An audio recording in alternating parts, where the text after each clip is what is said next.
There are certain things in this world that science cannot explain, and most people spend their entire lives comfortable with that fact, until something happens that forces them to confront it directly. This is one of those stories. It comes from a young woman who still doesn't have answers, and honestly, after hearing what she experienced, you'll understand why. Her father kept quails on the rooftop of their home.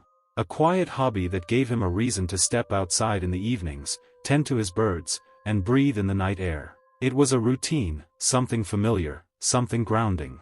He'd sit up there with a dim lamp and a cigarette, letting the stillness of the late hour settle around him. It was close to midnight on the first night it happened. He was alone on the roof, the way he usually was, watching the shadows stretch long and thin across the cages. Then, drifting up from the stairwell below, he heard something, a voice, soft and familiar, calling out to him. His daughter's voice. It said exactly what she always said when she needed him. Just a single word. A name. The way only she said it. He called back without a second thought, the way any parent would, not alarmed, not suspicious, just present. The voice responded. It told him to come downstairs. So he did. When he reached the bottom of the steps, he found her standing at the sink, her hands moving through sudsy water, her back to him, completely absorbed in what she was doing. He asked what she needed. She turned, confused. She hadn't called him. She hadn't left the kitchen once. She had been at that sink the entire time. He stood there in the doorway, processing that, and something cold moved through him, because the voice hadn't just called out once into the dark. It had waited for a response, and when it got one, it spoke again. That's not a misheard sound. That's not the wind. Whatever was on that staircase knew exactly what it was doing. The family talked about it, the way families do when something unsettling happens and no one quite has the vocabulary to explain it. They went through the usual theories. Maybe he'd been half asleep, maybe sound traveled strangely between the floors, maybe it was just one of those strange moments the mind creates in the silence of late night. They landed, the way most people do, on a kind of cautious denial. They told themselves it was a one-time thing. Strange, yes. Unexplainable, maybe. But over. Done. Not something that would happen again. For a while, they were right. Life continued the way it always did. The father went up to his birds each evening, smoked his cigarettes, came back downstairs when he was ready. The daughter went about her days without incident. The house felt normal again, the kind of normal that makes you almost believe you imagined the strange thing, that you've put too much weight on a moment that probably had a simple explanation you just haven't thought of yet. That's the thing about experiences like this. The gap between them is almost worse than the events themselves, because it gives you just enough time to lower your guard. Then, about a week later, the father came downstairs in the middle of the afternoon. Not the dead of night this time, broad daylight, the sun still sitting high enough in the sky to fill the house with light. He walked into the room where his daughter was sitting with her mother, and he looked at her with a slightly impatient expression, the kind a parent gets when they've already called your name more than once. He asked her what she wanted. She felt a drop in her stomach before she even understood why. She asked him what he meant. He said she had called for him, twice, from the upstairs landing.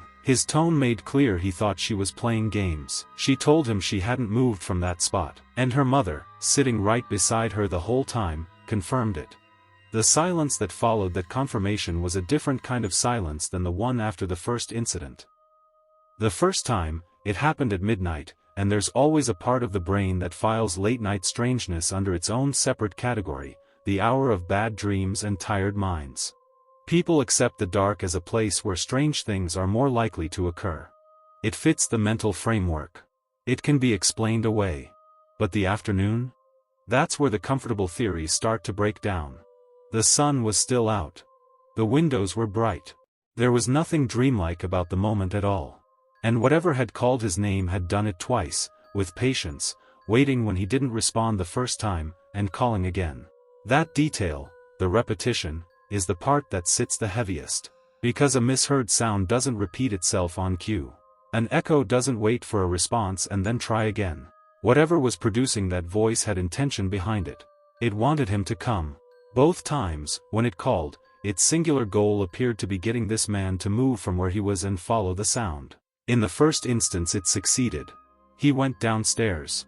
He followed the voice all the way to the bottom of the steps before realizing no one had spoken. In the second instance, he didn't respond quickly enough, and the voice called again, insisting. That is not random. That is deliberate. And what makes it more disturbing is the detail of whose voice it chose. It did not mimic the mother. It did not invent a stranger's voice or create something inhuman and obvious. It chose the daughter, specifically, consistently, exclusively. Her voice, her cadence, the exact way she addressed her father. It knew the sound most likely to make him move without question, without hesitation, the voice he trusted completely. And it used that knowledge both times.